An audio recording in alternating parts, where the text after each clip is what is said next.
Okay, you'll have to excuse me because I kind of look like I've been crying, which I have. I just made another video and I was talking about why this video I am recording for the third time.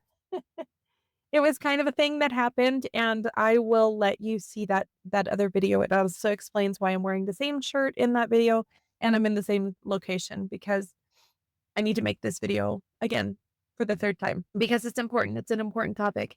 And the topic is comparison.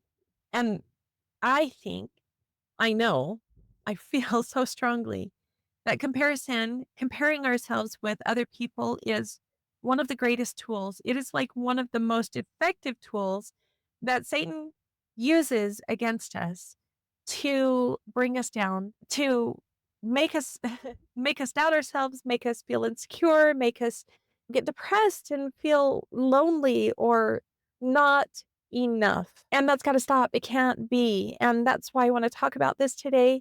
For this video today, I am basing it off of a quote by Elder Uchtdorf. Elder Uchtdorf says, I want to tell you something that I hope you will take in the right way. God is fully aware that you and I are not perfect. Let me add, God is also fully aware that the people you think are perfect are not. I have to laugh at this because this is really, really true, right? We think everybody else is perfect because I'll tell you why. I think a lot of it has to do with social media today. Like, I mean, maybe if you have your neighbors or the people in your ward or the people you work with, you like maybe you're really intimately familiar with the things that are not perfect about them. You know them a little bit better. But today's world, we have the internet, we have on our smartphones right in our hands, we have a little peek into somebody's life. And it's not the whole deal. It's not like rubbing shoulders with them and getting to know them. It's just one small little glimpse into their life. And with this little glimpse into their life, they're putting all of the best stuff forward. Like they're just showing us the good stuff. I mean, for the most part, sometimes people share things that are hard for them and things that they're going through, and we want to love and support them through those things. And and sometimes people are really inappropriate with the things that they share. Like, you know, that's too much information. TMI. We don't need to know that. But for the most part, what people are putting out there is the good stuff. So we see their vacations, we see their home, we see, I don't know, their kids and these beautiful family pictures and the successes, the things that their kids are accomplishing and all these things that are really good going on in their lives. And because it's just this little glimpse, it's very easy, at least from my perspective, for me to get kind of overwhelmed and feel like I don't measure up. Like, all of these people have all of these things going on in their lives, and I am not doing so well with certain things in mine, and it makes me feel like I'm less than or I'm not good enough. So when President Uchtdorf points out, you know, that we're not perfect, it's okay that we're not perfect because that's why we're here, right? That's part of the plan. But also, not just that we're not perfect, but all of these other people that we're looking at and we're comparing ourselves to, they're not perfect either. And then he continues, and yet we spend so much time and energy comparing ourselves to others, usually comparing our weaknesses to their strengths. This drives us to create expectations for ourselves that are impossible to meet. As a result, we never celebrate our good efforts because they seem to be less than what someone else does. This is so true. And I just wanted to spend a minute talking about this because when I read this, comparing our weaknesses to their strengths, it immediately made me think of something.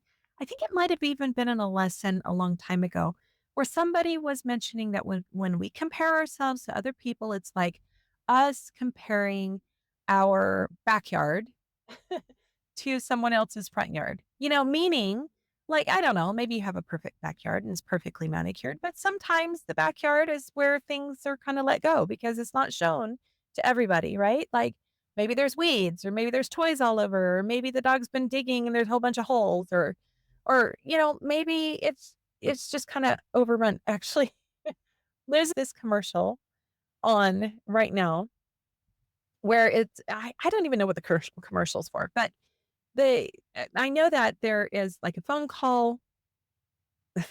Why do we do this for the phone call when we don't use phones like this anymore? But there was a phone call and the person is saying like, "Oh, we're gonna come. We're gonna have a barbecue in your backyard. We can't wait to see you." And then the family is rushing to the back, to the window to look out in the backyard, and I'm like, "Oh, we've got to do something."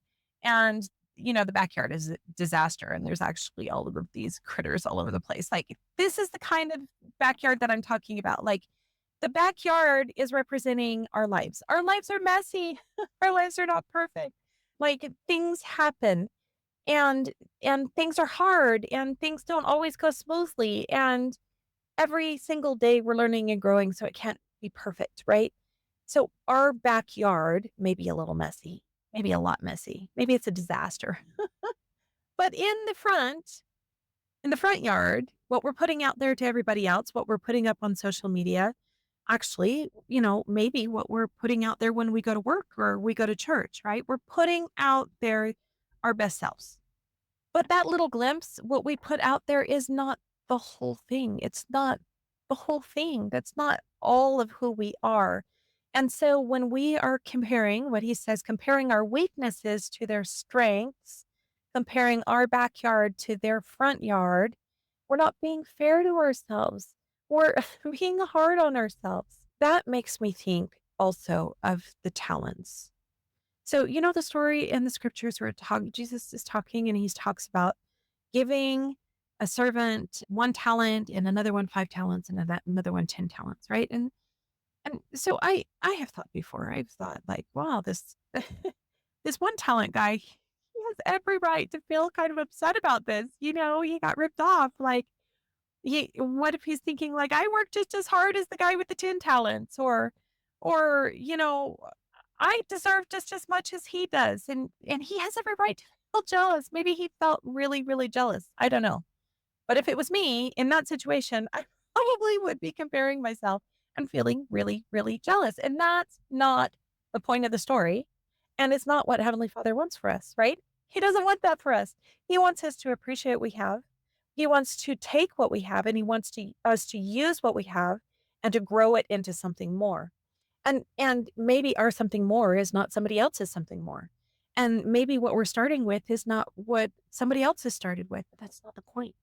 Because the point is, at the end of the story, he talks about the people who worked to improve and to grow what was given them. They are given everything. It didn't matter if they had 5 talents. It didn't matter if they had 10 talents. And if the 1 talent guy had done what he was supposed to do with his, then he would have had everything too. Like it's all comes out the same no matter where we start. And that's the point, right? So going back to the quote, I love that he talks about we never celebrate our good efforts because they seem to be less than what someone else does. Do you do this? Do you do this? Like I do this? Oh my goodness. Like, sometimes I accomplish something and I'm like, yeah, well, but that's it's nothing compared to what I should be doing, or it's nothing compared to what this person did. And so I love that he calls that out. He calls us out on that. He says, we don't give ourselves credit. We don't celebrate the things that we accomplish, no matter how little, no matter how little. And then he goes on, and everyone has strengths and weaknesses. It is wonderful that you have strengths. It is a part of your mortal experience that you do have weaknesses. Ugh, I kind of wanted to take that paragraph out. I didn't want to put that on the quote because I don't want to talk about the weaknesses, right? Like I know we have weaknesses, but I don't want to dwell on that. But I like that he does say here, you know what? It just is what it is. We are given weaknesses or we are allowed to have weaknesses, however that works. Because that's what we're trying to do is we're trying to grow and overcome those weaknesses and become better. And then he says, God wants to help us to eventually, I feel like that word should be underlined and bolded, eventually turn all of our weaknesses into strengths. But he knows that this is a long-term goal. Another phrase that should be underlined and bolded. Long term, it doesn't have to happen right away. I'm an all or nothing. I'm a black and white. I'm a now or never kind of a person. And when I do something, I want to do it and I want to do it now and I want to see the results now. And it's just not how it works. And little by little and line upon line, we're taught that learn patience with which, is something I'm definitely trying to grow. That is the way that it works. That's the way that it happens. And that's how we really learn because I have learned that if things happen right away, then we don't really appreciate them very much. We don't really learn as much when it happens right away.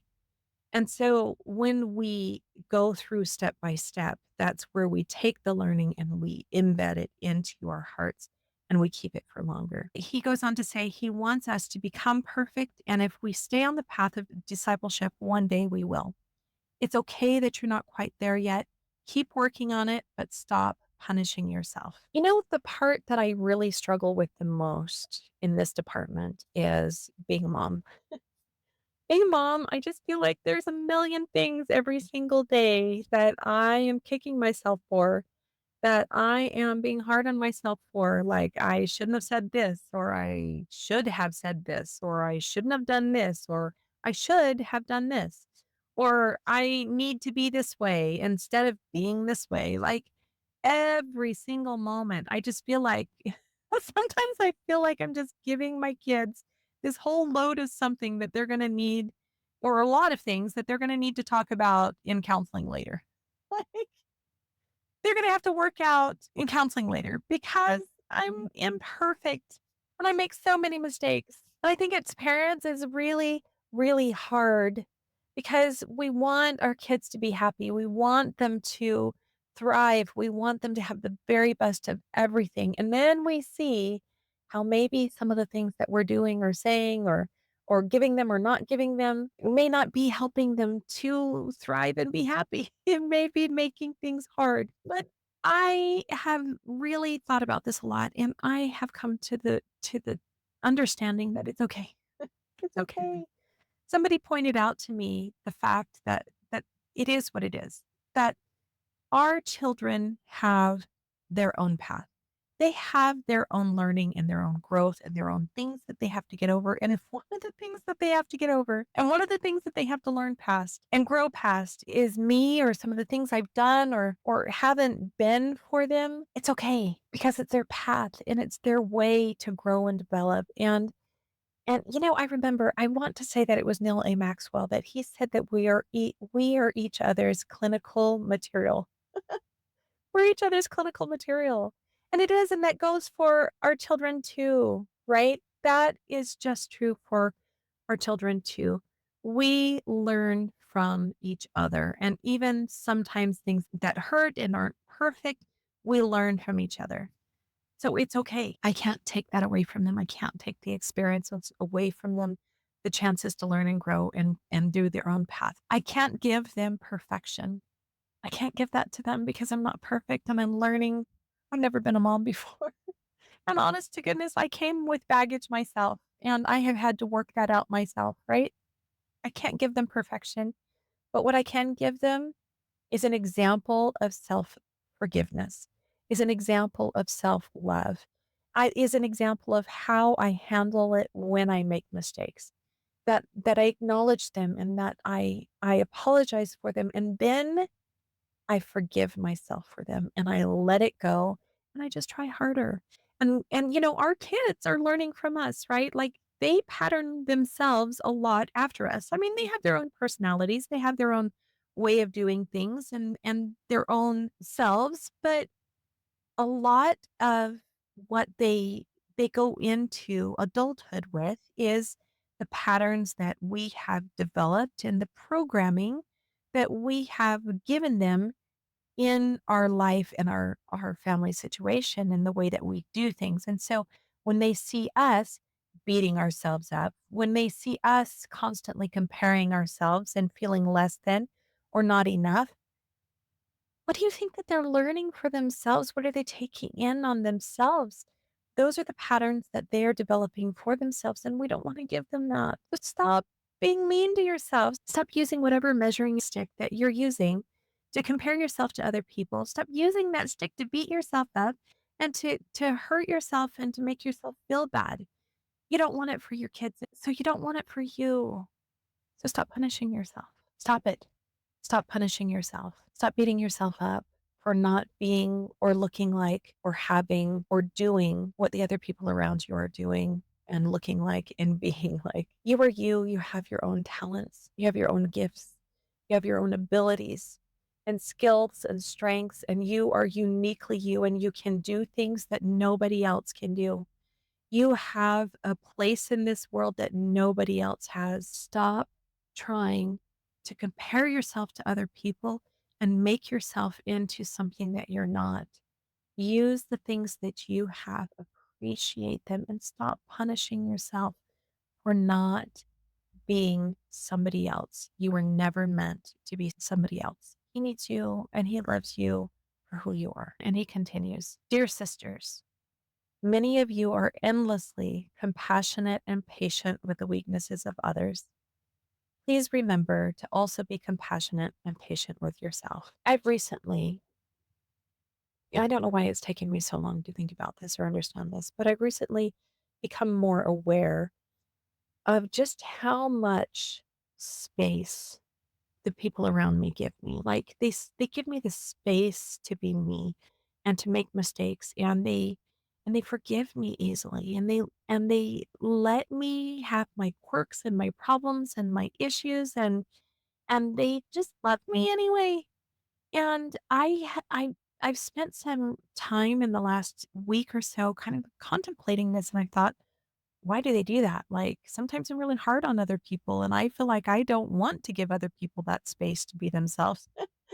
So why do people do that for me? Why are they so good to me? And, the answer is honestly, it's because they love me. They love me. And it is why I overlook the things that maybe bug me about somebody that I love is because I love them.